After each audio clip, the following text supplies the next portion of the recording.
오늘 하나님께서 우리에게 주시는 말씀은 다니엘서 7장 1절에서 28절까지의 말씀입니다. 저와 여러분이 한 절씩 교독하도록 하겠습니다. 바벨론 벨사살 왕 원년에 다니엘이 그의 침상에서 꿈을 꾸며 머릿속으로 환상을 받고 그 꿈을 기록하며 그 일의 대략을 진술하니라. 다니엘이 진술하여 이르되 내가 밤에 환상을 보았는데 하늘에 네 바람이 큰 바다에 몰려 불더니 큰 짐승 넷이 바다에서 나왔는데 그 모양이 각각 다르더라. 첫째는 사자와 같은데 독수리의 날개가 있더니 내가 보는 중에 그 날개를 뽑혔고 또 땅에서 들려서 사람처럼 두 발로 서게 함을 또 사람의 마음을 받았더라. 또 보니 다른 짐승 곧 둘째는 곰과 같은데 그것이 몸 한쪽을 들었고 그 입에 이 사이에는 새 갈빗대가 물렸는데 그것에게 말하는 자들이 있어 이르기를 일어나서 많은 고기를 먹으라 하였더라. 그 후에 내가 또 본즉 다른 짐승 곧 표범과 같은 것이 있는데 그 등에는 새의 날개 넷이 있고 그 짐승에게 또 머리 넷이 있으며 권세를 받았더라. 내가 밤 환상 가운데에 그 다음에 본 넷째 짐승은 무섭고 놀라우며 또 매우 강하며 또 쇠로 된 큰 이가 있어서 먹고 부서뜨리고 그 나머지를 발로 밟았으며 그 짐승은 전에 모든 짐승과 다르고 또 10뿔이 있더라.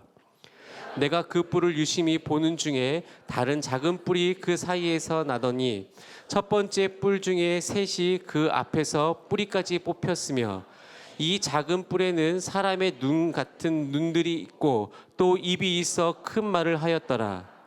내가 보니 왕자가 높이고 옛적부터 항상 계신 이가 좌정하셨는데 그의 옷은 희기가 눈 같고 그의 머리털은 깨끗한 양의 털 같고 그의 보좌는 불꽃이요 그의 바퀴는 타오르는 불이며 불이 강처럼 흘러 그의 앞으로 나오며 그를 섬기는 자는 천천히요 그 앞에서 모셔 선 자는 만만이며 심판을 베푸는데 책들이 펴 놓였더라. 그때 내가 작은 뿔이 말하는 큰 목소리로 말미암아 주목하여 보는 사이에 짐승이 죽임을 당하고 그의 시체가 상한 바 되어 타오르는 불에 던져졌으며 그 남은 짐승들은 그의 권세를 빼앗겼으나 그 생명은 보존되어 정한 시기가 이르기를 기다리게 되었다. 내가 또 밤 환상 중에 보니 인자 같은 이가 하늘 구름을 타고 와서 옛적부터 항상 계신 이에게 나아가 그 앞으로 인도하되 그에게 권세와 영광과 나라를 주고 모든 백성과 나라들과 다른 언어를 말하는 모든 자들이 그를 섬기게 하였으니 그의 권세는 소멸되지 아니하는 영원한 권세요 그의 나라는 멸망하지 아니할 것이니라. 나 다니엘이 중심에 근심하며 내 머릿속에 환상이 나를 번민하게 한지라. 내가 그 곁에 모셔 선 자들 중 하나에게 나아가서 이 모든 일의 진상을 물으매 그가 내게 말하여 그의 일을 해석을 알려주겨 이르되 그 내 큰 짐승은 세상에 일어날 내 왕이라. 지극히 높으신 이의 성도들이 나라를 얻으리니 그 누림이 영원하고 영원하고 영원하리라. 이에 내가 넷째 짐승에 관하여 확실히 알고자 하였으니 곧 그것은 모든 짐승과 달라서 심히 무섭더라. 그 이는 쇠요 그 발톱은 노시니 먹고 부서뜨리고 나머지는 발로 밟았으며 또 그것의 머리에는 10뿔이 있고 그 외에 또 다른 뿔이 나오매 새 뿔이 그 앞에서 빠졌으며 그 뿔에는 눈도 있고 큰 말을 하는 입도 있고 그 모양이 그의 동리보다 커 보이더라. 내가 본즉 이 뿔이 성도들과 더불어 싸워 그들에게 이겼더니 옛적부터 항상 계신 이가 와서 지극히 높으신 이의 성도들을 위하여 원한을 풀어 주셨고 때가 이름에 성도들이 나라를 얻었더라. 모신자가 이처럼 이르되 넷째 짐승은 곧 땅의 넷째 나라인데 이는 다른 나라들과 달라서 온 천하를 삼키고 밟아 부서뜨릴 것이며 그 10뿔은 그 나라에서 일어날 10왕이요 그 후에 또 하나가 일어나리니 그는 먼저 있던 자들과 다르고 또 새 왕을 복종시킬 것이며 그가 장차 지극히 높으신 이를 말로 대적하며 또 지극히 높으신 이의 성도를 괴롭게 할 것이며 그가 또 때와 법을 고치고자 할 것이며 성도들은 그의 손에 붙임 바 되어 한 때와 두 때와 반 때를 지내리라. 그러나 심판이 시작되면 그는 권세를 빼앗기고 완전히 멸망할 것이요 나라와 권세와 온 천하 나라들의 위세가 지극히 높으신 이의 거룩한 백성에게 붙임 바 되리니 그의 나라는 영원한 나라이라.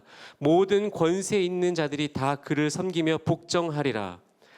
그 말이 이에 그친지라. 나 다니엘은 중심에 번민하였으며 내 얼굴빛이 변하였으나 내가 이 일을 마음에 간직하였느니라. 아멘. 자리에 앉으시겠습니다. 이제 담임 목사님 나오셔서 결국 승리하는 하나님 나라라는 제목으로 말씀 전해 주시겠습니다. 할렐루야. 순전한 교회 주일 예배 참여하시는 여러분 모두를 주님의 이름으로 환영합니다. 잘 오셨습니다. 우리 인사 나누실까요? 사랑하고 축복합니다. 네, 잘 오셨습니다. 예. 저는 기독교 집안에서 자라진 않았는데요. 제가 지금도 기억하는데 어머니와 함께 교회를 가요. 엄마 교회 가요. 이 얘기를 하게 된 계기가 크리스마스 때 10개 영화를 TV에서 봤어요. 네, TV에서 10개 영화를 이렇게 보는데 하나님이 살아계신 것 같은 거예요. 그 영화를 보는데 막 불이 막 떨어지면서 막 돌판에 막 글 막 새기잖아요. 10개명 다 보고 우리 극장을 가재. 교회를 갑시다. 엄마 교회 가요. 그래서 저희 가족이 교회를 갔다는 아름다운 얘기가 있습니다. 더 킹 오브 킹스라는 영화가 요즘 같은 시대의 극장가에 어떻게 보면 그 미국에서는 박스 오피스 1위를 했거든요. 이런 영화는 성경적이다 아니다 막 이런 거가 아니라 내용 자체가 예수님의 이야기를 담고 있고 어떻게든 좋은 내용을 담으려 하는 영화잖아요. 우리 믿는 성도들은 무조건 봐야 됩니다. 그래서 힘을 실어줘야 되고 이런 영화들이 더 많이 나와서 많은 사람들에게 어떻게 도전을 줘야 된다고 저는 믿습니다. 그래서 저희가 다음 주 주일에 저녁 5시 15분에 다 같이 만나서 이 극장으로 들어가서 마이크로 다 같이 기도하고 같이 영화를 보는 거예요. 그래서 저희가 대관을 했어요. 그래서 우리 교회 교인이 아니면 못 들어와요. 여러분들이 누구든 데리고 오시면 그분들은 데리고 오는데 알아서들 그분들 비용은 또 내셔야 되고 하여간 저희가 빌려왔습니다. 그래서 160석 빌렸거든요. 그래서 여러분들 자녀들하고도 오셔서 우리 성도님들이 이렇게 같이 교제할 시간이 없잖아요. 영화 보고 나오면 그렇게 은혜가 되니까 또 헤어지면서 밥도 같이 먹고 그런 시간 보냈으면 좋겠습니다. 그래서 우리 다음 주에 영화관에서 만나요. 인사 한번 나눌까요? 네. 다음 주에 영화관에서 만나요. 은혜가 안 되는 것 같기도 하고, 예, 그래도 좋습니다. 예. 저는 두 번째 책을 씁니다. 하나님의 뜻을 어떻게 성도들이 발견해야 될 것인가, 어떻게 그 감동을 따르며 살 것인가, 거기에 관련된 책, 또 특별히 이번에는 저희 교회 개척 이야기를 좀 담으려고 그래요. 그래서 책을 쓰려고 하는데 너무 집중이 안 돼서 일이 계속 와요. 사람 만남이 계속 있고. 그래서 안 되겠다, 숨어야겠다 싶어서 일주일 동안 좀 집중하면서 쓰려고 합니다. 기도 많이 해주시고 또 좋은 책이 나와서 또 필요한데 사용될 수 있도록 쓰임받을 수 있도록 함께 기도해 주시면 감사하겠습니다. 기도하고 말씀 전하겠습니다. 하나님, 오늘 말씀을 전합니다. 이 말씀 가운데 아버지, 우리가 이 말씀을 이해할 뿐만 아니라 깨달을 수 있도록 은혜 베풀어 주시옵소서. 감사드리며 예수 그리스도 이름으로 기도합니다. 아멘. 호전적으로 들릴 수 있지만 여러분, 예수님 왜 믿으세요? 내 삶에 나를 좀 윤택하게 하는 어떤 힘을 얻기 위해서 교회 다니시나요? 예수님을 믿는다는 건 내가 그분의 배에 타는 겁니다. 내 삶에 그분이 오셔서 내가 한 자리 내드리고 나를 가이드해 주면서 이끌어주는 그걸 위해 신앙생활을 그렇게 시작하셨을지 모르지만 진짜 신앙생활은 배에 타는 겁니다.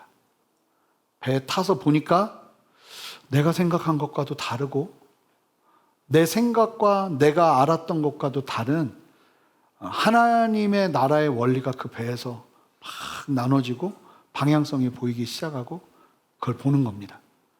그래서 여러분들이 관심 갖고 여러분들이 좋아하고 여러분들을 부욕해 하는 거기에 필요한 말씀들도 있지만 특별히 오늘 말씀은 제가 볼 때는 많은 분들이 생소하실 거예요. 그런데 목회자 입장에서 보면 너무나 중요한 말씀이에요. 이걸 이해하지 못하면 인생의 하향점으로 누구라도 정상에 있다 내려가는 시기를 만나죠. 근데 같은 딜레마에 빠지게 될 거예요. 그런데 오늘 말씀 안에서 이해를 하기 시작한다면 정말 더 건강하게 주님 안에서 주님의 배에 타서 그분이 이끄시는 그 이끄심을 따라 순종하는 걸음을 걷게 되지 않을까 그렇게 믿습니다. 그래서 말씀이 제가 조금 이따 이야기하겠지만 제가 준비하면서 확신한 게 뭐냐면 제가 다니엘서 2장을 하다가 종말론 강의를 해야겠다 생각을 했거든요. 근데 종말론 강의를 하지 않고 7장을 대했으면 제가 헛소리 하다가 끝났을 가능성이 클 것 같아요. 그만큼 본문이 좀 복잡해요. 그런데 마지막 때 하나님께서 어떤 일을 하실 것인지에 대해서 정말로 너무 좋은 시간이 저는 됐어요. 너무 선명해지더라고요. 그러고 나서 7장을 보니까 막 힘이 붙어요. 그러니까 준비가 쉽고 이 안에서 막 하고 싶은 얘기가 너무 많은데 지금 오늘 숙제는 덜 하고 끝내야 되는 거예요. 다 하면 여러분들이 이렇게 다크서클이 여기까지 내려올 가능성이 크니까. 그래서 오늘 말씀을 좀 전하려고 하는데 좀 복잡해요. 그러나 여러분 너무 중요한 말씀이고 또 이 말씀의 의미를 깨달아 내가 생각하는 하나님이 아니라 말씀이 말하는 하나님과 그 나라와 하나님의 계획을, 플랜을, 하나님의 계획을, 하나님이 아브라함에게 아무 소망이 없고 아들도 없었던 아브라함에게 하나님의 플랜을 말씀하셨잖아요. 내가 너에게 큰 민족을 아브라함은 그런 계획이 없었어요.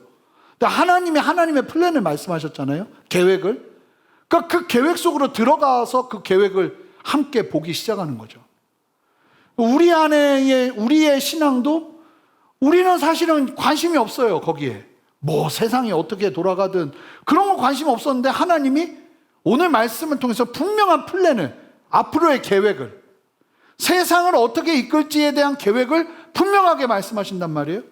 그러면 이 계획을 함께 보기 시작하면서 우리도 아브라함이 하나님의 말씀을 따라 그 언약으로 들어가서 그 플랜에서 하나님의 영광을 본 것처럼 우리도 다니엘과 같이 함께 믿음의 눈으로 이 계획 속으로 들어가서 이 땅에서 일희일비하지 않고 정말 믿음으로 사는 것이 무엇인지를 깨닫고 믿음 위에 담대히 서는 은혜가 있기를 주님의 이름으로 축복합니다. 1장부터 6장은 다니엘서 1장부터 6장은 역사 이야기예요.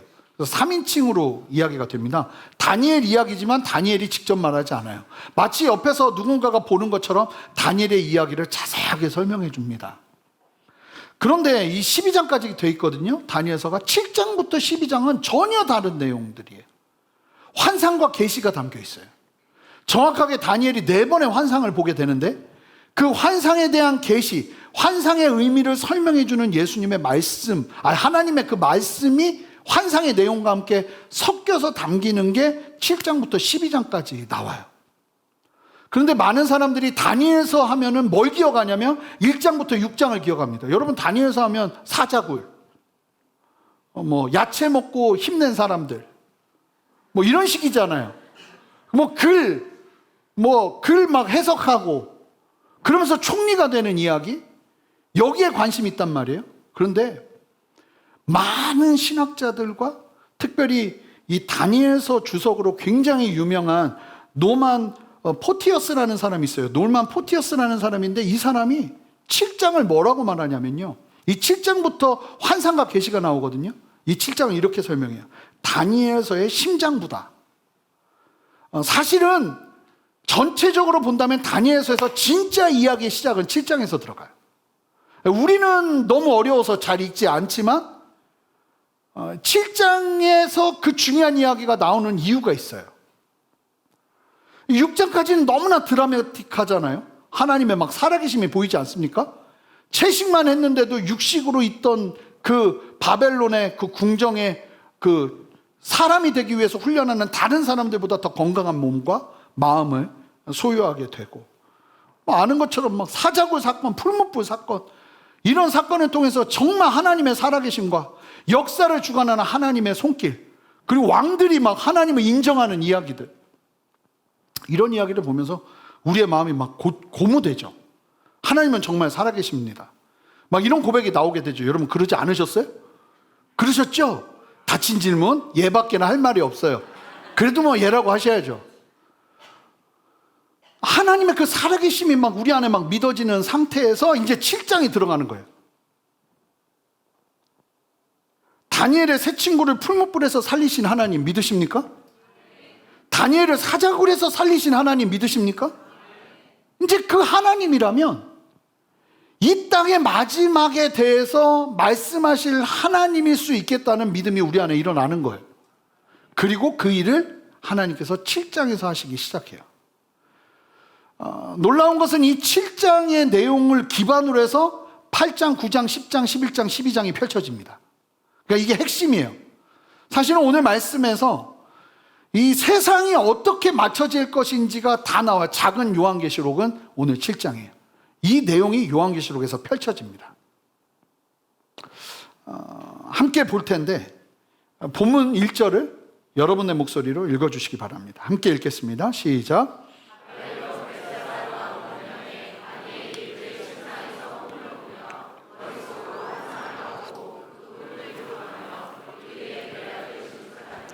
근데 놀라운 사실, 저는 좀 충격적이었어요. 이 놀라운 환상을 다니엘이 언제 보았는가? 뭐라고 말합니까? 바벨론 벨사살 왕 원년에. 여러분, 벨사살 왕 원년이 언젠지를 계산할 수가 있거든요. 원래 역사적인 기록에 의하면 벨사살이 통치한 게 아니에요. 마지막 왕은 니보니두스예요. 이 니보니두스의 장자가 벨사살이에요. 그래서 제가 한번 말씀을 드렸는데 한 200년 전만 해도 역사적인 기록에 벨사살이 발견되지 않아서 성경에만 나오는 인물인 줄 알았어요.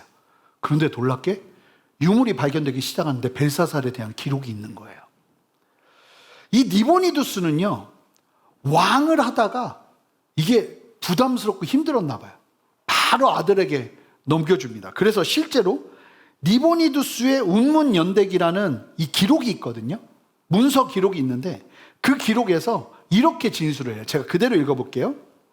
셋째 해가 시작되려 할 때, 그러니까 니보니두스가 3년째 왕을 맡는 그때, 니보니두스는 군대의 지휘를 장남이 벨사살이에요. 벨사살에게 맡기고 나라 전역의 부대를 그의 통솔 아래 두었다. 니보니두스는 모든 것을 맡긴 뒤 왕관을 그에게 위임하고 자신은 긴 여행을 떠났다. 이 사람은 그냥 뭐 김삿갓이에요. 니보니두스는 아들한테 다 맡겨놓고 자기는 여행을 떠난 거예요. 그래서 니보니두스 3년 때 벨사살이 왕으로 등극해서 원년을 맞는 겁니다. 이때가 언제냐면 기원전 556년에 이 니보니두스가 통치를 시작했고 3년이 지난 후 이 벨사살이 553년에 통치를 시작한 거예요. 제가 왜 이 연도를 이야기하냐면 다니엘이 기원전 605년에 포로로 잡혀왔거든요. 그때 나이가 15살로 추정이 되는데, 그럼 이 시점에서 지금 꿈을 꾸고 환상을 보는 벨사살 원년은 다니엘이 몇 살 때냐면 67세 때예요. 대략 67세, 8세, 9세 이 정도. 이때를 기준으로 하면 느부갓네살, 그렇게 나를 사랑해줬던 느부갓네살이 죽은 지 9년이 지나서 다니엘은 정계에서 은퇴한 시기입니다.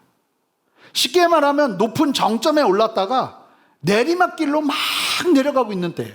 벨사살은 다니엘이 누군지도 모르는 걸 보면 다니엘은 이미 그의 시대가 맞춰진 상황이었던 거죠. 제가 이 부분을 말씀드렸잖아요. 그리고 9년이 지나서 그 사건이 일어난 거예요. 다니엘 5장 벨사살 잔치 때 메네메네 데겔 우바르신, 이 글자 해석하면서 다시 총리로 등극하는데 그때가 있기 그 9년이 아니라 14년 전 시점인 거죠. 제가 왜 이렇게 길게 설명하냐면 하나님이 이 중요한 계시가 이제 시작되거든요. 환상이 4번 부어지는데 이 4번의 계시를 주시는 시작점이 언제였냐면 다니엘이 세상 정치에서 물러난 시점이었다는 거예요. 게다가 유대인들에게 호의적이었던 느부갓네살 왕이 죽고 이 벨사살 왕은 폭군으로 유명합니다. 아주 잔인한 왕이 나라를 다스리던 시기였기에 너무나도 불안했던 그때 다니엘은 세상에 잊혀지고 있었거든요. 그런데 그때 다니엘이 하나님으로부터 환상을 보기 시작해요. 여러분, 우리는요 내리막길에 선 다니엘에게 찾아오신 하나님을 기억해야 됩니다. 이 시점이요 우리가 생각하는 것과 달라요. 여러분 어떻게 생각하세요? 다니엘에게 이 꿈과 비전을 그리고 환상을 보여주시려면 언제 보여주실 것 같으세요? 여러분들은 총리로 가장 강력한 영향을 끼칠 때 줘야 될 것처럼 보이잖아요. 저라도 그럴 것 같아요. 그런데 하나님은 다니엘에게 언제 이 놀라운 환상을 주셨냐면 67세 때 자기가 가지고 있었던 그 모든 것들을 다 내려놓고 사람들에게 잊혀지고 내리막길로 내려가는 그때에 다니엘이 사실은 그 걸음을 걷고 있었거든요. 근데 놀라운 게 뭐냐면 하나님께서 그 시점에 쉽게 말하면 황혼도 아니에요. 그 막 노을지는 해도 아니에요. 이미 저물어 버린 그 다니엘에게 찾아오셔서 놀라운 세상의 마지막을 향한 하나님의 계획, 그 비밀을 말씀하시기 시작했다는 거예요. 저는 이 67세에 찾아온 하나님을 바라보면서 우리 모든 성도님들에게 소망이 있다 말씀드리고 싶어요.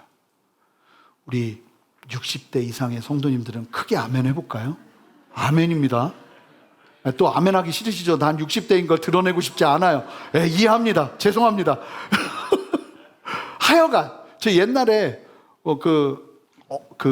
어버이날 어르신들이 일어나라고 했더니 아무도 안 일어나셨었어요.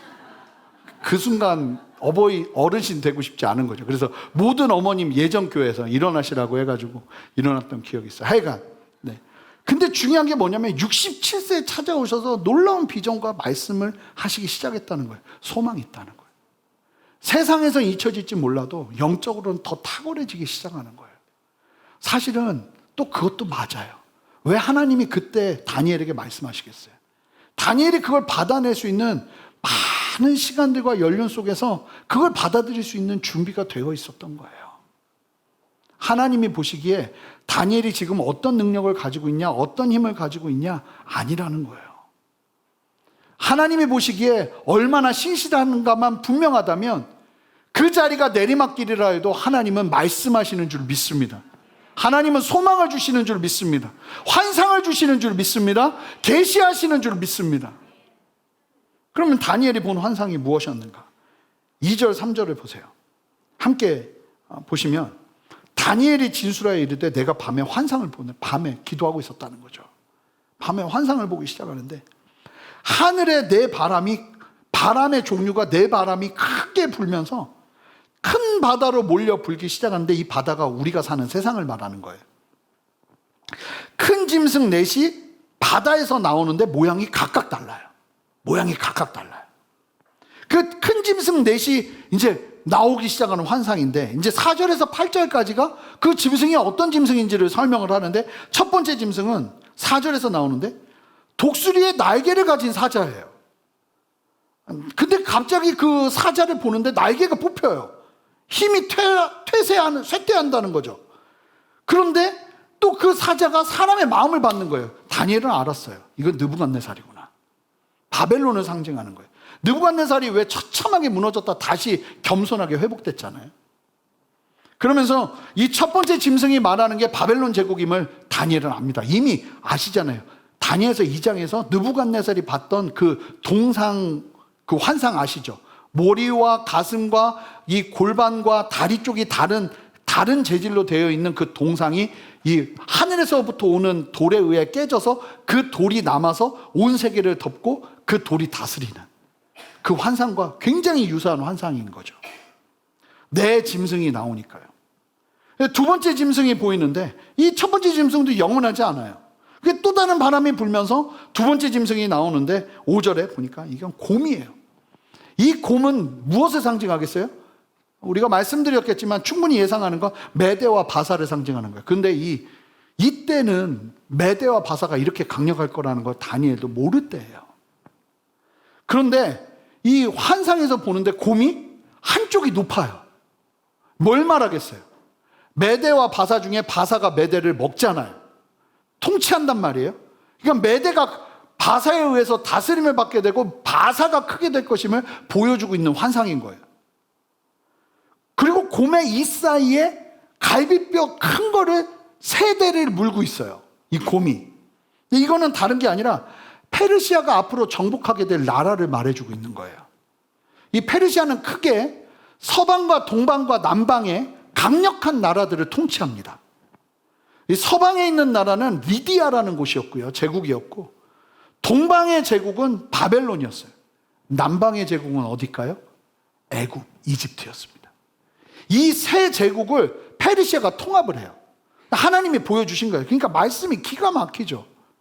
이 말씀을 보고 이 말씀대로 이루어지는 걸 보는 사람들이 믿음 안에 일어난 세대가 느헤미야 세대예요.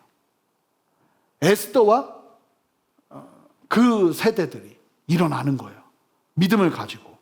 이 다니엘 같은 사람의 이야기를 들으면서 시대가 그대로 흘러가는 걸 보면서, 여러분, 말씀은, 살아계신 하나님의 말씀은 정말로 어떻게 보면 참으로 무서울 정도로 정확한 하나님의 뜻이 성취되는 하나님의 통로인 거예요.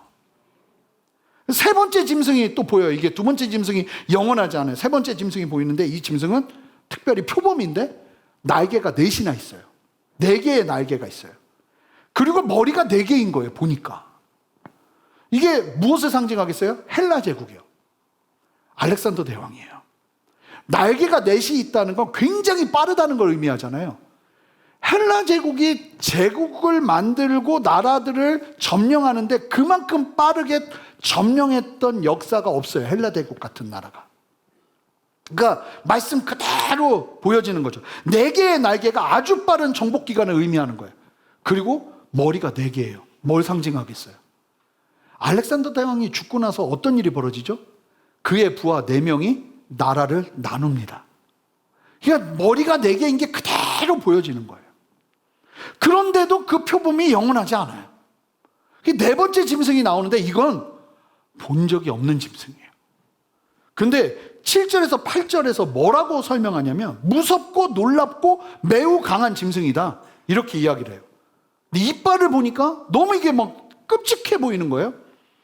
쇠로 된 강력한 이빨과 강한 발, 노수로 된 발을 가지고 막 다 부서뜨려요. 그리고 이전의 짐승들과는 좀 차원이 다른 짐승이에요. 로마 제국으로부터 보지만 사실은 로마 제국으로 한정짓기에는 이 내용이 너무나 어떻게 보면 마지막 부분으로 갈수록 달라요. 근데 이전 짐승과 다른 차원으로 이 짐승은 10개의 뿔이 있어요. 뿔이 있는데 다니엘은 이 10개의 뿔을 주의 깊게 봅니다. 다른 짐승하고 다르게 생겼으니까, 환상 중에. 여러분, 하나님이 뭔가를 보여주시고 말씀 속에 은혜를 받기 시작하면 집중해서 보기 시작하는 게 있어야 돼요. 그게 묵상이에요. 이게 뭐지? 지금 다니엘은 환상을 보는데도 그냥 보이는구나 하는 게 아니라 깊이 있게 보기 시작해요. 어느 부분이 집중이 되면. 뿔을 보기 시작했어요. 근데 뿔을 보기 시작하는데 어떤 일이 벌어지냐면 그 뿔 사이에서 갑자기 새뿔 하나가 나오는데 이 새뿔이 나오면서 3개의 뿔이 쏙 빠져버려요. 그러면서 이 새로 나오는 뿔이 아주 강력한 영향을 발하는 거예요. 그래서 이 뿔에 눈도 있고 말하는 입도 있어요. 그런 환상을 본단 말입니다. 그리고 난 다음에 이 다니엘이 더 놀라운 환상을 보기 시작하는데 9절에서 14절로 이어지는 환상이에요. 그 짐승의 다스림이 끝나는 게 아니라 4번째 짐승 다스리고 난 다음에 어떤 일이 보여지냐면 하나님의 다스림이 보여지기 시작하는데 9절 10절, 내가 보니 왕좌가 놓이고 옛적부터 항상 계신 이가 좌정하셨는데 그의 옷은 희기가 눈 같고 그의 머리털은 깨끗한 양의 털 같고 그의 보좌는 불꽃이요 그의 바퀴는 타오르는 불이며. 누구겠어요? 예수님, 하나님이시죠. 하나님을 얘기하는 거죠. 불이 강처럼 흘러 그 앞에서 나오며 그를 섬기는 자는 천천히요 그 앞에 모셔선 자는 만만이며 심판을 베푸는데 책들이 펴놓았더라. 생명책이 펴놓았고 심판을 한다. 뭐겠어요? 최후 심판 얘기하는 거예요. 기가 막힌 거죠. 그러니까 로마 제국 후에 최후 심판이 있었던 게 아니기 때문에 로마 제국으로만 보기에는 어려운 거예요. 그리고 그 로마 마지막 네 번째 짐승 이후에 예수님께서 하나님께서 하시는 직접적인 다스림과 통치의 영역으로 들어가게 되기 때문에 이 말씀을 자세히 볼 필요가 있어요. 이어지는 모습을 보는데 다니엘이 그 모습을 보고 난 다음에 계속 하나가 걸려요. 뭐가 걸리냐면 네 번째 짐승이 걸리는 거예요. 이게 너무 끔찍하게 생겼고 흉측하게 생겼고 이게 막 마음에 계속 걸리는 거예요. 그러니까 여러분 신앙생활 하는데도 저는 이게 뭐 다 그렇다는 건 아니지만 기도하는데 계속 걸리면 여러분 확인하셔야 돼요. 믿음 안에서 하나님 앞에서 막 간구하는데 어떤 영역이 걸리잖아요. 그러면 그 영역을 확인하셔야 돼요. 그냥 지나가시면 안 돼요. 다니엘도 그게 걸리니까 이제 뭘로 가냐면 그 네 번째 짐승으로 다시 한번 집중하기 시작해요. 자, 11절. 그때 내가 작은 뿔이 말하는 큰 목소리로 말미암아, 그 네 번째 짐승의 작은 뿔에 입이 있다고 그랬잖아요. 그 뿔의 목소리로 말미암아 주목하여 보는 사이에 짐승이 죽임을 당하고 갑자기 말을 하기 시작하는데 그 주변에 있는 짐승들이 막 죽임을 당하고 고통을 당하는 게 보이는 거예요. 시체가 상한 바 되어 타오르며 불에 던져졌으며 그 남은 짐승들은 그의 권세를 빼앗겼으나 그 생명은 보존되어 정한 시기가 이르기를 기다리게 되었더라. 그 권세 앞에서, 그 뿔의 권세 앞에서 주변에 생존하는 나라들이 목숨만 간당간당한 채로 이렇게 유지되는 어떤 시기가 있는 것을 보게 되는 거예요. 다니엘이. 그리고는 기가 막힌 걸 보기 시작하는데 또 다른 환상이 보이기 시작해요. 13절. 함께 한 목소리 읽습니다. 여러분 이 장면이 무슨 장면입니까? 함께 읽어보겠습니다. 시작. 또 밤 환상 중에 보니 인자 같은 이가 하늘 구름을 타고 와서 옛적부터 항상 계신 이에게 나타나가 그 앞으로 인도되며 14절이요. 그에게 권세와 영광과 나라를 주고 모든 백성과 나라들과 다른 언어를 말하는 모든 자들이 그를 섬기게 하였으니 그의 권세는 소멸되지 아니하는 영원한 권세요 그의 나라는 멸망하지 아니할 것이니라. 인자는 누굴까요? 무조건 예수님이에요. 구약 성경에서 인자하면 예수님, 신약 성경에서 인자하면 예수님이에요. 인자가 뭘 타고 하늘에서 구름 타고 어디서 나오는 얘기예요? 요한계시록에서 나오는 얘기예요. 마지막 때에 예수님이 심판할 때의 그 재림 예수의 모습이 그대로 다니엘이 환상 중에 보는 거예요. 구약의 요한계시록이라니까요. 그러면서 무엇을 하냐면 예수님이 오셔서 자 14절 보세요. 그에게 권세와 영광과 나라를 주고 모든 백성과 나라들과 다른 언어를 말하는 자들이 그를 섬기게 하였으니 그 인자에게 모든 권세가 붙으면서 여러분 새하늘과 새 땅이 펼쳐지고 낙원이 펼쳐지는 게 아니라 이 땅의 나라들이 예수님을 섬기게 된다는 거예요. 여러분 이거는 뭐라 그러죠? 상징적으로 영적으로 해석해야 될 영역이 아니에요. 이게 계속 강조돼요. 자 보세요.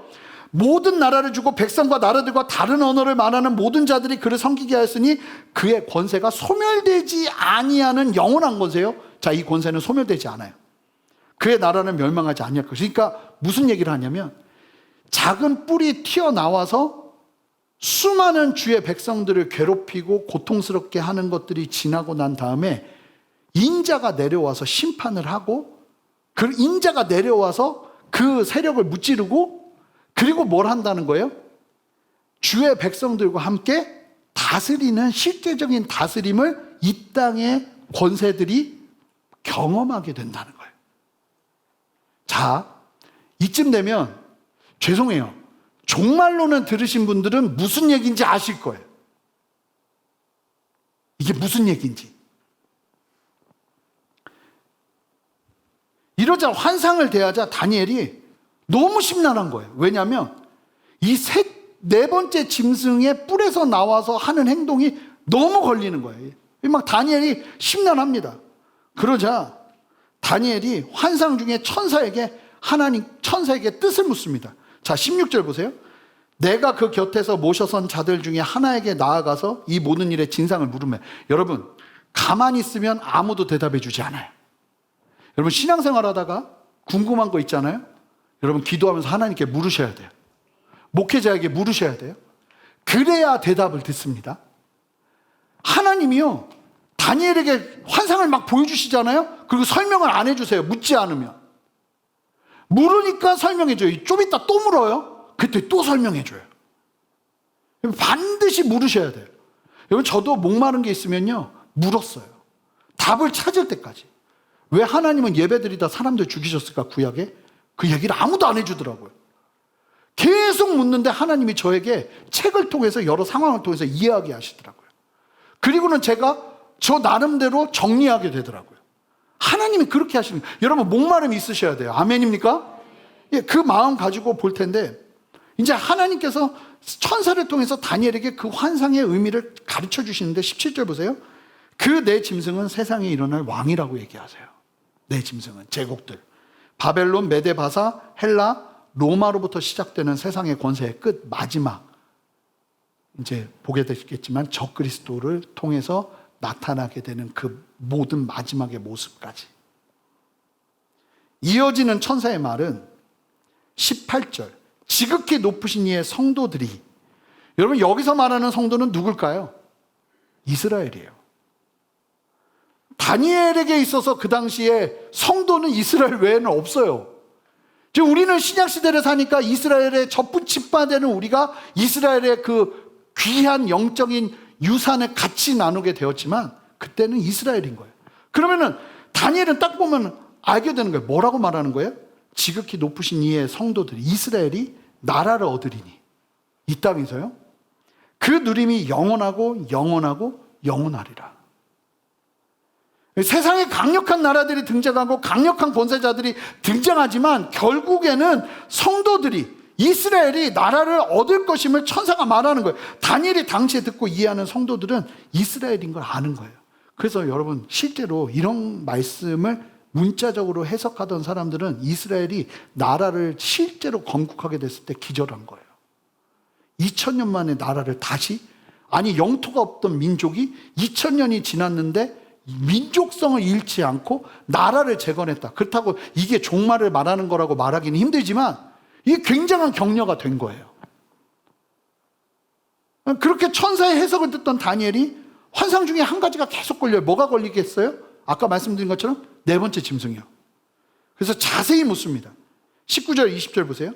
이에 내가 넷째 짐승에 관하여 확실히 알고자 하였으니 곧 그것은 모든 짐승과 달라서 심히 무섭더라. 그 이는 쇠요, 그 발톱은 노치니 먹고 부서뜨리고 나머지는 발로 밟았으며, 또 그것의 머리에는 10뿔이 있고 그 외에 또 다른 뿔이 나오매 3뿔이 그 앞에서 빠졌으며, 그 뿔에는 눈도 있고 큰 말을 하는 입도 있고 그 모양이 그의 동류보다 커 보이더라. 물으니까 또 대답해 주죠. 여러분 묻지 않으면 대답을 안 해줘요.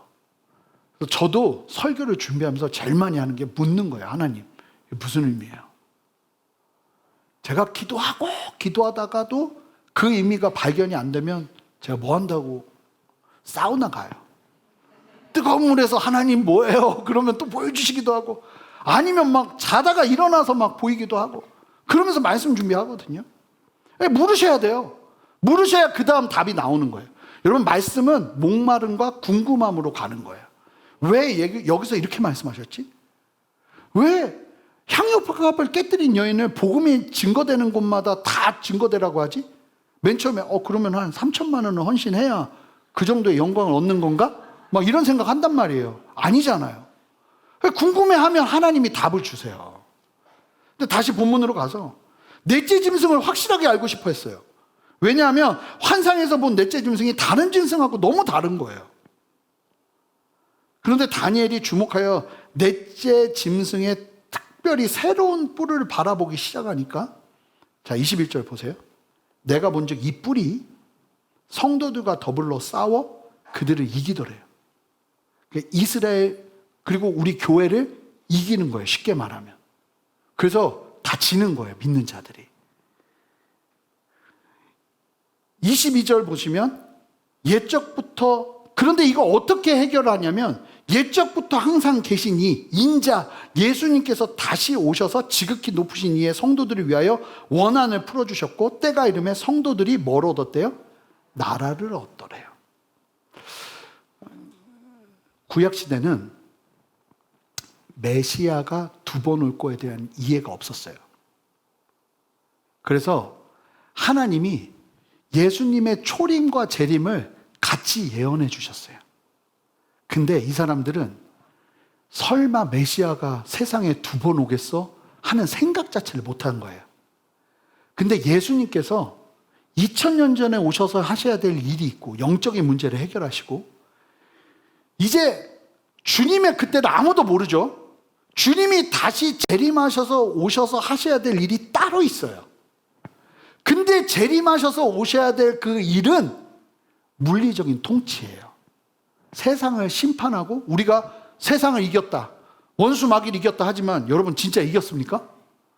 또 주일 몇 시간만 지나도 바로바로 쓰러지는 게 우리잖아요. 그런 우리가 아니라 완전히 부활된 몸으로 우리를 새롭게 하시면서 우리와 함께 통치하시는 그 분명한 회복의 시간을 반드시 가지신다는 거예요. 재림하시는 예수님이. 근데 이거에 대한 이해가 없으니까 구약시대 사람들은 메시아가 오면 이 일도 있겠구나 한 거죠. 그래서 새벽 예배 말씀을 보시면 세례 요한이 예수님을 처음 보자마자 알아봤거든요. 그리고 세례까지 줬고 하늘로부터 오는 음성을 들었단 말이에요. 그런데 세례 요한이 예수님이 계속 사람들만 고치시니까 제자들 통해서 물으세요. 당신이 진짜 메시아입니까? 아니면 우리가 다른 사람을 기다려야 됩니까? 왜 그런지 아세요? 세례 요한조차도 예수님이 정치적인 나라를 우리에게 주실 거라고 믿고 있었기 때문이에요. 근데 예수님이 초림 때는 그 일을 하시는 게 아니거든요. 그때 예수님이 뭐라고 말씀하시냐면 내가 사람들을 고치고 귀신을 떠나가게 하고 눈먼 자 병든 자들을 고치는 것을 그에게 말해라. 그게 지금 예수님이 하셔야 되는 개인적인 구원의 역사인 거예요. 그리고 재림 예수로 오실 때에는 지금 여기서 보여지는 것처럼 실제적인 물리적인 통치를 이 땅 가운데서 행하시는 거죠. 여러분 이게 딴 얘기 같으세요? 놀라운 건 메시아가 육신의 몸으로 이 땅에 2000년 전에 오셨다는 거예요. 설마 안 믿는 건 아니시잖아요. 이 분위기가 안 믿는 분위기 같이 느껴지는데 그게 진짜 일어나잖아요. 그 예수님께서 실제적으로 이 땅에 다시 오셔서 우리와 함께 왕노릇하게 되는 역사가 펼쳐지는 거예요. 사실은 교회가 이런 얘기를 자주 들으셔야 되거든요. 처음 들으시는 분들 많을 거예요. 그러면서 천사는 또 자세하게 설명을 하는데 23절 보세요. 모신 자가 이처럼 이르되 넷째 짐승은 그 땅의 넷째 나라인데 이는 다른 나라들과 달라서 온천을 삼키고 밟아 부서뜨릴 것이며 24절 그 열불은 그 나라에서 일어날 열왕이요 그 후에 또 하나가 일어나리니 먼저 있던 자들과 다르고 또 새 왕을 복종시킬 것이라. 그러니까 뿔 세 개를 튀어나오게 뽑아버리고 지가 나오잖아요. 그리고는 다 복종시킨다는 거예요. 그러니까 나라를 통합하고 시대를 통합하고 세계를 통합하면서 정권을 장악하게 되는 어떤 특별한 존재가 나오게 될 거라는 거예요. 여러분 아시겠지만 이게 요한계시록에 다 나와 있는 말씀이에요. 아시죠? 사도 요한은 반모sob으로 유배를 당했어요. 내가 갖고 있는 오늘 같은 이런 성경책이 없단 말입니다. 다니엘서를 갖고 가려면 이만한 두루마리를 갖고 가야 되는데 그걸 갖고 갈 수가 없어요. 그러니까 그 말씀을 기억하고 쓴 게 아니라 하나님이 주시는 계시대로 썼는데 다니엘서가 말하는 바를 그대로 펼쳐서 말하기 시작하는 거예요. 노이즈가 나는데. 예. 예. 저 마이크를 바꿀게요. 예. 하나, 둘, 셋. 예. 꺼주세요. 이거랑 상관없는 것 같아요. 갑자기 노이즈가 나는데. 그냥 할게요, 이 마이크. 영적 전쟁이 있는 거예요, 여러분. 지금 이렇게 중요한 얘기를 하니까 영적 전쟁이 막 나오는 겁니다. 예.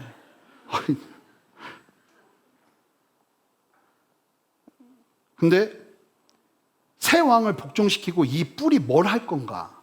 이야기를 하는데 25절 함께 읽어볼게요. 25절 함께 읽습니다. 시작. 그가 장차 지극히 높으신 이를 말로 대적하며 또 지극히 높으신 이의 성도를 괴롭게 할 것이며 그가 또 때와 법을 고치고자 할 것이며 성도들은 그의 손에 붙임 바 되어 한 때와 두 때와 반 때를 지내리라. 길진 않아요, 이 통치가. 이 뿔의 통치가. 근데 이 때가 정확하게 어떻게 설명되냐면 한 때와 두 때와 반 때. 때는 연도를 얘기하는 거예요. 1년, 2년, 6개월. 3년 6개월 동안 펼쳐진다는 거예요, 이 일이. 세 가지 악한 행동을 하는데 첫 번째가 지극히 높으신 하나님을 대적하는 일이 벌어져요. 하나님을 대놓고 대적해요. 두 번째, 성도들을 조직적으로 박해를 해요. 그런 일이 펼쳐진다는 거예요. 그리고 때와 법을 바꾸려 합니다. 종교적, 사회적 질서를, 법과 제도를 바꾸면서 성도들을 괴롭히고 성도들을 핍박하는 일들이 벌어질 거라는 거예요. 근데 이게 3년 6개월 동안. 그리고 결국은 어떤 일이 벌어지냐면 그 3년 6개월, 뭐 어떻게 보면 상징적인 시간인데 그 고난의 핍박, 대환란의 시간, 우리가 알고 있는 그 시간이 지나고 나면 결국은 어떤 일이 벌어지는가? 26절, 27절. 그러나 심판이 시작되면 그는 권세를 빼앗기고 완전히 멸망할 것이요. 나라와 권세와 온천하 나라들의 위세가 지극히 높으신 이의 거룩한 백성에게 붙임받으리니. 자, 그 권세가 어떻게 된다고요? 없어지는 게 아니라, 깨부시는 게 아니라 붙임받되어서 그의 나라는 영원한 나라, 모든 권세 있는 자들이 다 그를 섬기며 복종하게 되는 하나님의 실제적인 물리적인 통치가 펼쳐진다고 이야기하는 거예요. 다니엘서 2장 44절 똑같은 얘기죠. 다니엘이 그 환상을, 느부갓네살의 환상을 설명하면서 이렇게 얘기하잖아요. 이 여러 왕들의 시대에 하늘의 하나님이 한 나라를 세우시리니 이것은 영원히 망하지도 아니할 것이요 그 국권이 다른 백성에게로 돌아가지도 아니할 것이요 도리어 이 모든 나라를 쳐서 멸망시키고 영원히 설 것이라.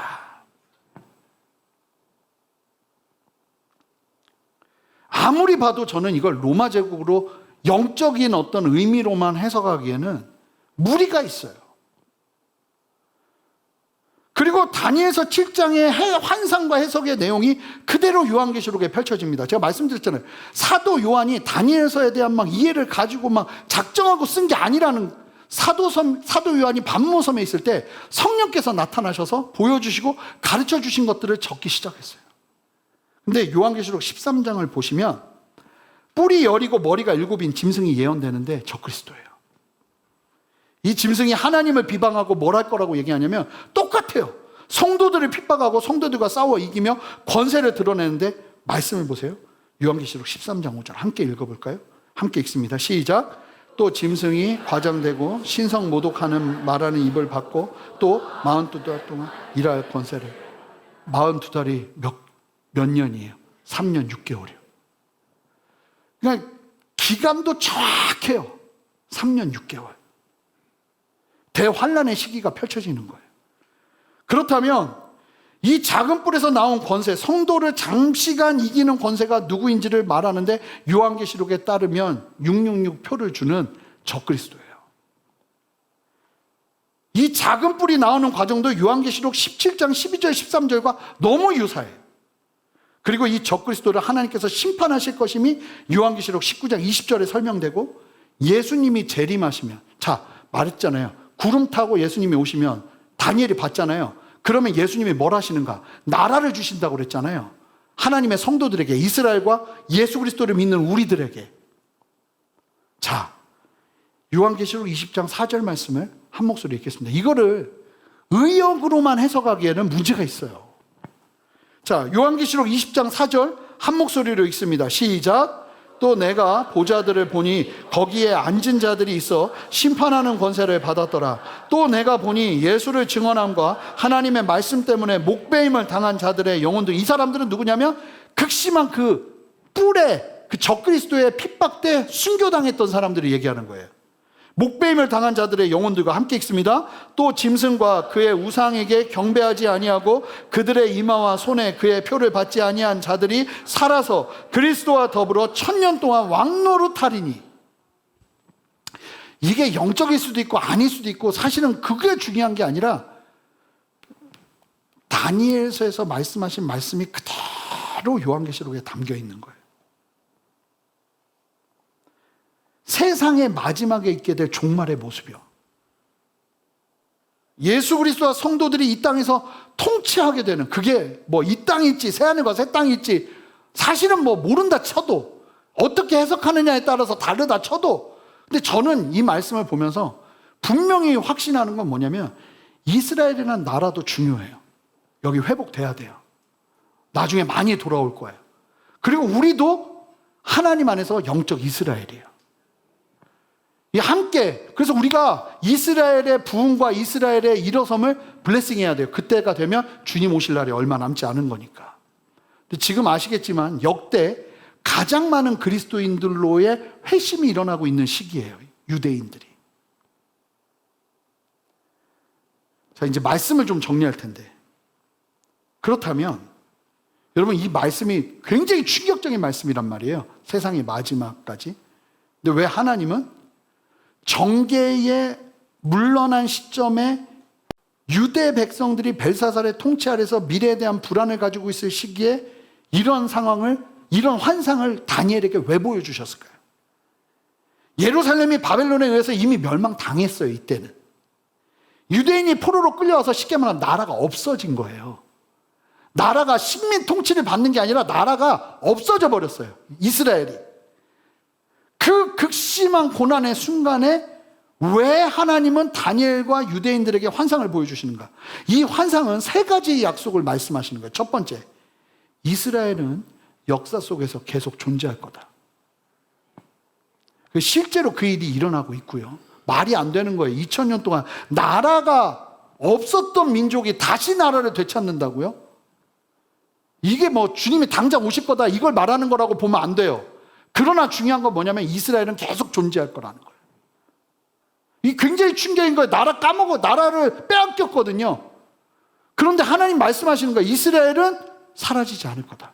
두 번째, 약속된 메시아가 오셔서 이스라엘을, 그리고 우리가 본다면 믿는 우리를 영적으로 그리고 민족적으로 물리적으로 해방시키실 거예요. 이게 그래서 예수님이 이 땅에 오실 때 우리가 그냥 부활하는 게 아니라 영적인 부활뿐만 아니라 육적인 부활도 함께하게 되는 거예요. 할렐루야죠. 어떤 모습으로 우리가 부활될지는 모르지만 가장 완전한 모습으로 부활해서 주님과 함께 왕노릇하게 될 거라는 거예요. 세 번째, 예수 그리스도께서 오셔서 모든 나라 위에 자기의 왕국을 세우실 것이고 그 통치 속에서 이스라엘과 주의 백성들은 영광을 얻게 될 것이다. 로마서 11장에 보면 우리는 이스라엘의 젖붙이가 되었다고 이야기해요. 그러니까 우리도 이스라엘과 같은 거예요. 이 영광스러운 주님의 다스리심에 함께 통치하고 참여하게 되는 역사가 우리가 예수 그리스도를 믿음으로 말미암아 부어지는 거예요. 왜 이걸 보여주셨겠어요? 다니엘을 깨우시는 거예요. 아니야, 너 끝나지 않았어. 네가 설사 죽는다 할지라도 하나님의 시계와 하나님의 계획은 여전히 ING야. 다니엘은 이 환상을 통해서 다음과 같은 도전을 받습니다. 28절 함께 읽어보겠습니다. 시작. 그 말이 이에 그친지라 나 다니엘은 중심에 번민하였으며 내 얼굴빛이 변하였으나 내가 이 일을 마음에 간직하였느니라.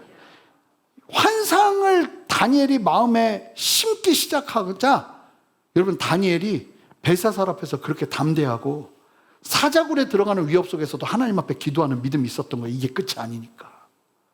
내가 잊혀진다 해도 그건 잊혀지는 데서 멈추는 게 아니라는 걸 알게 되니까 다니엘이 담대한 거예요.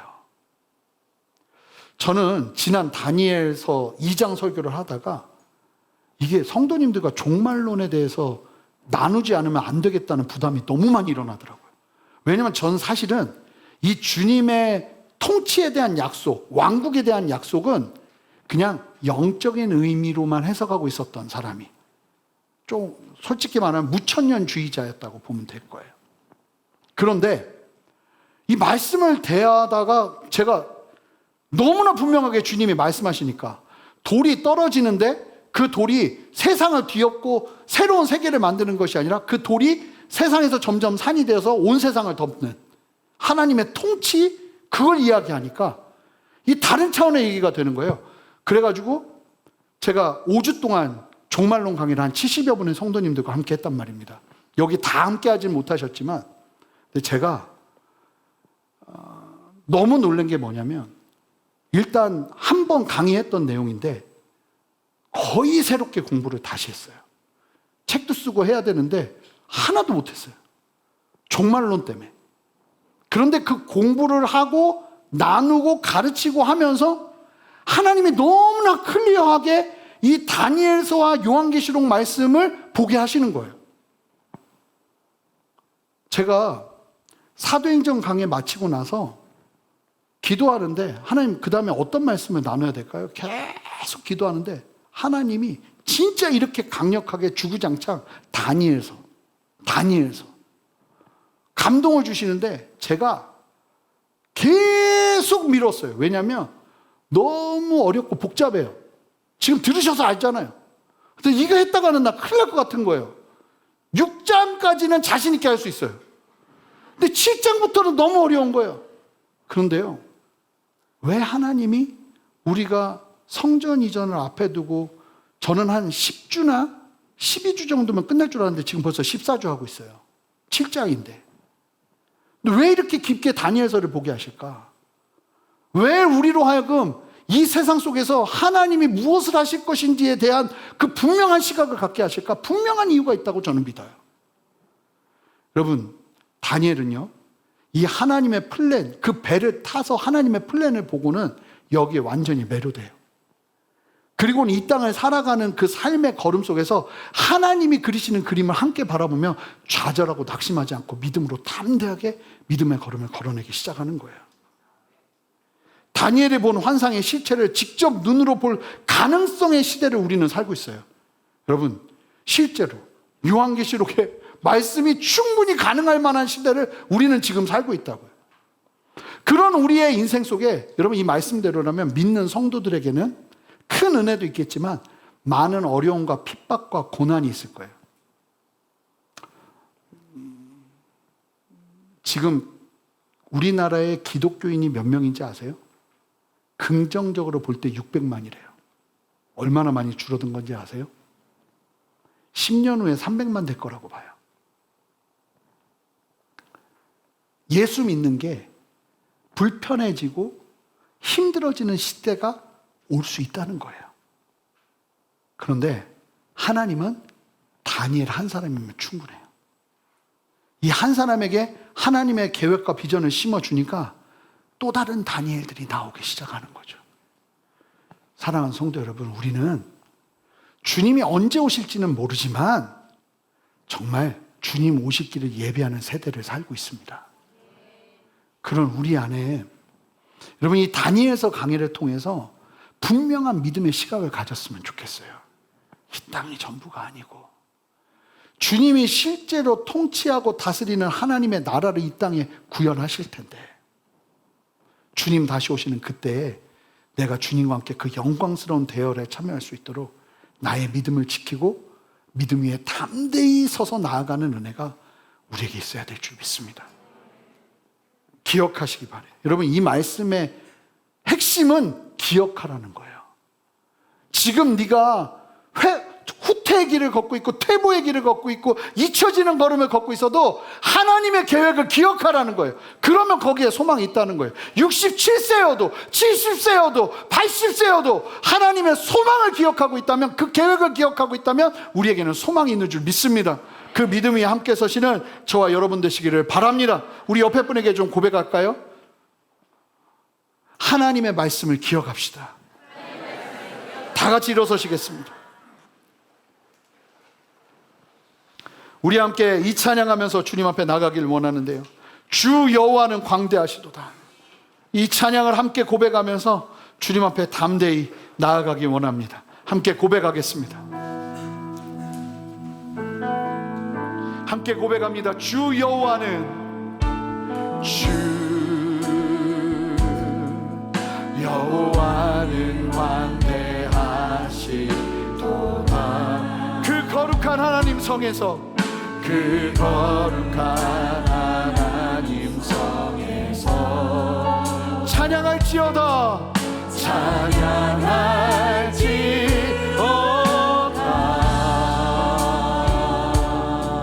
우리 함께 선포합니다. 주 승리 우리에게 주셨도다. 주 승리 우리에게 주셨도다.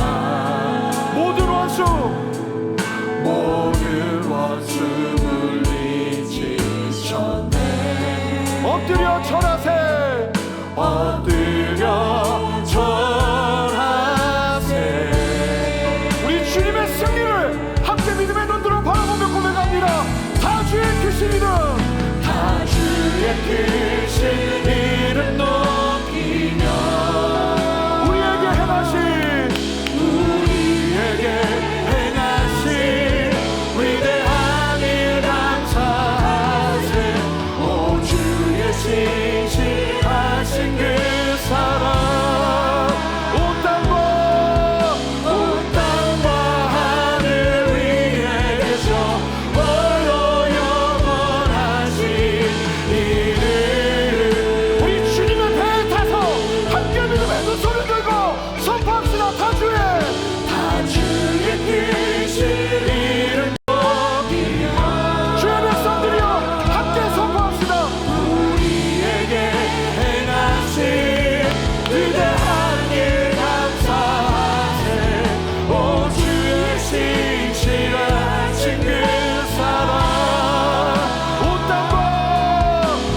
땅과 하늘 위에 계셔 홀로 영원하신 이름. 우리 함께 고백합니다. 찬양하세. 찬양하세. 높으신 이름 찬양하세. 영원토록 끝이 없는 주 향한 노래. 오 주 내 하나. 우리 전심으로 찬양하세. 찬양. 교회는 이 주님을 향한 믿음의 고백이 넘쳐나야 합니다. 할렐루야. 찬양하세. 영원토록 끝이 없는 주 향한 노래. 오 주 내 하나님. 한 번 더 고백합니다. 찬양하세. 찬양하세. 높으신 이름 찬양하세.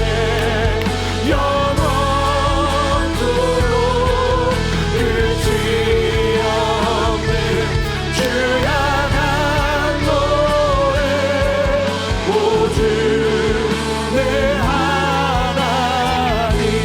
하나님. 우리 주님 앞에 함께 믿음으로 좀 고백하며 나가기를 원하는 것은 하나님의 영원한 나라, 승리할 그 나라를 마음에 품고 이 땅에서 믿음의 걸음을 걸어내기를 원합니다. 내가 내리막길을 걷는다 할지라도, 내가 잊혀지는 걸음을 걷는다 할지라도 하나님 그 영원한 나라를 내 마음에 품으며 담대하게 주님 앞에 서기를 원합니다.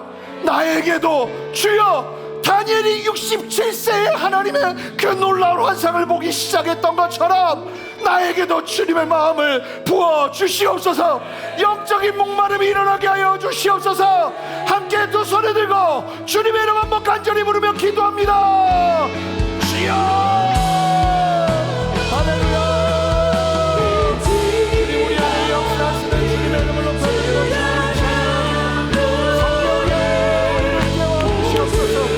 성령의 우리 안에 다시 한번 목마른 마음을 주시옵소서. 하나님의 나라와 하나님의 통치와 하나님의 다스리심을 믿음으로 바라보며 주 앞에 담대히 서게 하시기를 원합니다.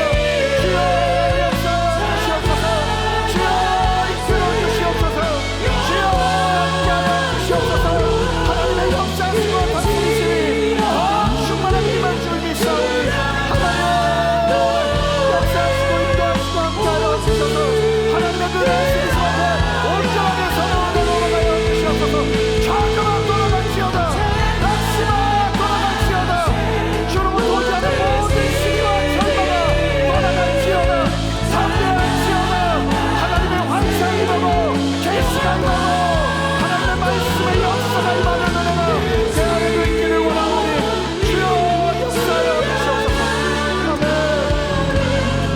번째로 기도할 텐데 이것만 기도하고 우리 마치고 싶은데요. 여러분, 목마름이 있으셔야 돼요. 여러분, 말씀을 대하면서 주님께 물으셔야 돼요. 주님, 이거 뭡니까? 구원은 어떻게 받는 겁니까? 하나님, 하나님의 나라는 무엇입니까? 하나님은 어떻게 우리의 삶 가운데 역사하시고 다스리십니까? 그럼 물으셔야 돼요. 그냥 인생 살다가 주일 와서 열린 마음으로 한번 예배드리고 마는 인생이 아니라 여기서 심겨진 말씀으로 물으셔야 돼요. 그리고 하나님이 거기서 여러분들과의 관계 속에서 은혜의 장을 펼쳐가십니다.